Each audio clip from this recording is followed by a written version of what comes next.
সকল প্যাসেঞ্জারের টিকিট কেটে দেয়। মনে রাখবেন, শুধু একটা ফ্লাইট চলে গেছে বলে নতুন কোনো ফ্লাইট হবে না, সেই দিন কিন্তু হবে না। আপনারা ভুল করবেন, আপনাদের জন্যও আবার বিমান রেডি করা হবে জনগণের টাকা এবং রক্তে।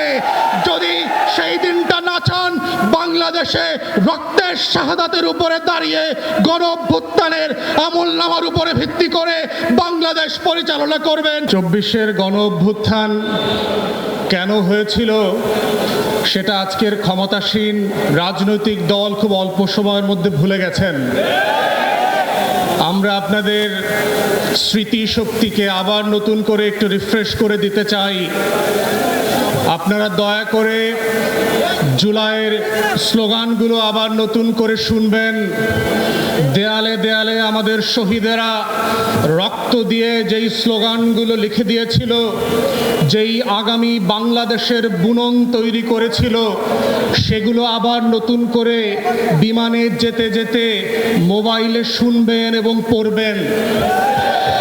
স্মৃতিভ্রম এমন একটা জিনিস, ক্ষমতার ছানিতে সেটা চোখে পড়ে না, এবং চোখে না পড়তে পড়তে ছানিটা এত মোটা হয়ে যায়, দিন গুনতে গুনতে মনে হয় আবারও নির্বাচনের তারিখ চলে এসছে। এবং সেই নির্বাচনের তারিখের সময় কি বিমান আসবে না নির্বাচনের দিন ঘোষণা হবে, সেটা নির্ভর করছে আপনি 24 জুলাইয়ের প্রত্যেকটা দিনের স্লোগানগুলো কতটুকু মনে রেখেছিলেন।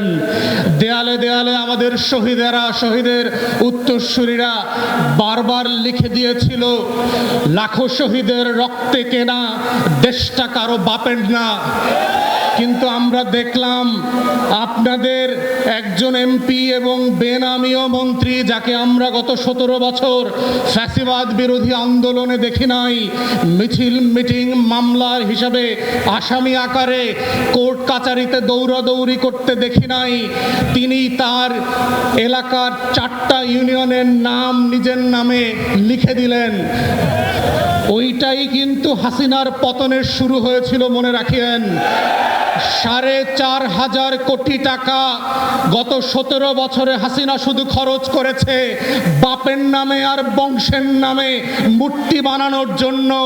মূর্তি বানানোর রাজনীতি সফল হয় নাই। শেখের বেটি বাংলাদেশে থাকতে পারে নাই।